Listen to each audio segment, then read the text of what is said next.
कशिश मिश्रा जी। श्री महाराज जी। महाराज जी आपके चरणों में दंडवत प्रणाम। महाराज जी आपके सत्संग और एकांतिक में हमने सुना है कि आप बच्चापन से ही बड़े साहसी थे। आपने हर अनुकूल या प्रतिकूल परिस्थिति से लड़ा और उसे रौंद के आगे बढ़ने का प्रयास किया और घुटने नहीं टेके, चाहे कितनी भी कैसी परिस्थिति आए। महाराज जी हम कैसे हमारा दिमाग ऐसे बनाएं कि हर परिस्थिति से लड़ें और आगे बढ़ें जीवन में? असल बात भगवान ने सब करवाया, हमारी तो ताकत नहीं थी, भगवान ने करवाया, सब भगवान ने करवाया बच्चा। हम मतलब सच्ची कह रहे हैं, हम कोई भाव की बात नहीं कह रहे, हमसे भगवान ने करवाया। जब हमें अनुभव ही नहीं हुआ कि मैंने किया तो कैसे हम कह दें मैंने किया? मेरे भगवान ने सब करवाया। मुझे कदम कदम पर वो आत्मबल देते गए, कदम कदम पर वो संभालते गए, वही सब संभालते, वही कुछ नहीं, केवल भगवान। भगवान वो जो चाहे वो करवा सकते हैं, जिससे चाहे उससे करवा सकते हैं, तो उन्होंने ये सब करवाया। हमारे बस की बात तो थी नहीं, हम भी मनुष्य हैं, हमारे बस की बात नहीं थी, भगवान ने सहाया। अब जैसे कई कई दिन भोजन नहीं मिला तो कभी घर की याद नहीं आई कि यार चलो घर एक बार तो जैसे भगवान रखे। कभी इतना भोजन मिल गया खूब डट के पा लिया, कभी ऐसे जीवन व्यतीत हुआ है। तो भगवान जैसे रखें वैसे बस रहने में। हमें तो कोई भी अनुकूल या प्रतिकूल परिस्थितियां, मन का कोई भी क्लेश होता है आपके समक्ष हम बता देते हैं और आपने सारी व्यवस्थाएं खान पान की सबकी। महाराज जी आपके जीवन में तो बचपन से लेके कोई सानिध्य सुनने वाला ही नहीं था, किससे कहें? तो महाराज जी उस स्थिति में आप कैसे महाराज जी अपने आप को कैसे संभालते थे? भगवान, यही तो कह रहे उस समय भगवान संभालते, तब भी महाराज जी दृढ़ आश्रय, बिल्कुल भगवान संभालते थे। जब हमें कभी शारीरिक पीड़ा पहुंचती तो गंगा किनारे थे, तो स्मशान में जब कुत्ते लाश नोच रहे होते उस समय दिखाते थे कि देख ये होता है शरीर की दुर्दशा, तो तू जीवित है, अभी नाम जप कर ले, भगवान का चिंतन, मरने के बाद तेरे शरीर की यही दशा होगी।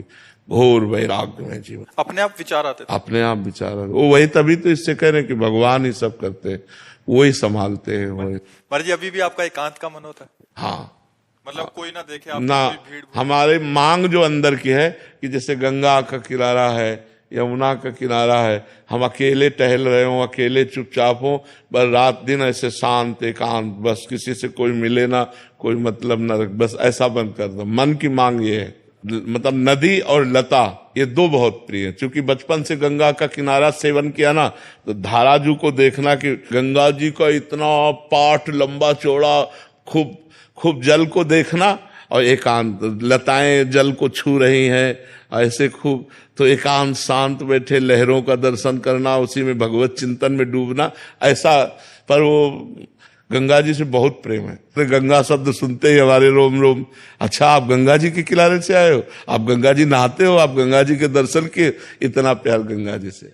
शाश्वत जी मुंबई से,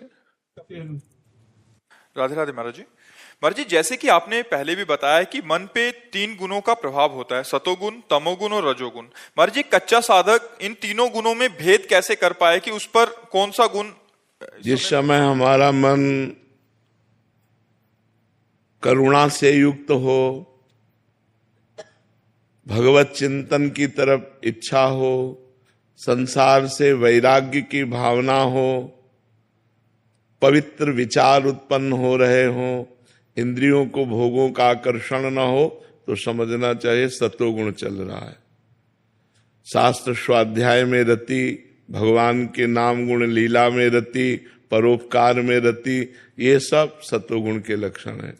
और जब इंद्रियों के भोगों की प्रबल लालसा हो, षड विकारों का तांडव अंतःकरण में हो रहा हो, काम क्रोध लोभ मोह मद मत्सर, धन प्रिय लग रहा हो, मान प्रिय लग रहा हो, तब समझना चाहिए कि रजोगुण बढ़ रहा है हमारे अंदर।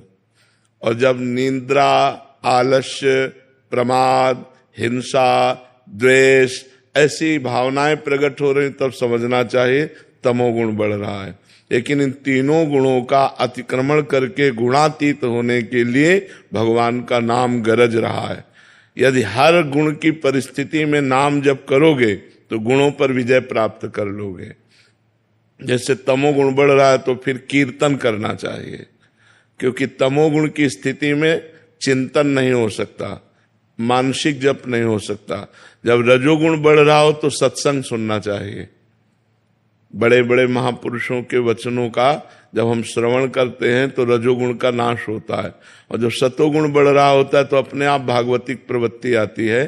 तो सतोगुण तभी बढ़ता है जब हमारा भोजन सात्विक होता है, जब हमारा दर्शन सात्विक होता है, जब हमारा संग सात्विक होता है, जब हमारा पेय पदार्थ सात्विक होता है। अब जैसे ये सब रंग बिरंगे में जो पानी आते हैं, ये सब रजोगुण तमोगुण बढ़ाने वाले हैं। बाजार का जैसे बना हुआ पदार्थ है वो रजोगुण तमोगुण बढ़ाए। शुद्ध सात्विक रसोई का बना हुआ भोजन, भगवान को अर्पित किया हुआ प्रसाद, वो सत्वगुण बढ़ाता है।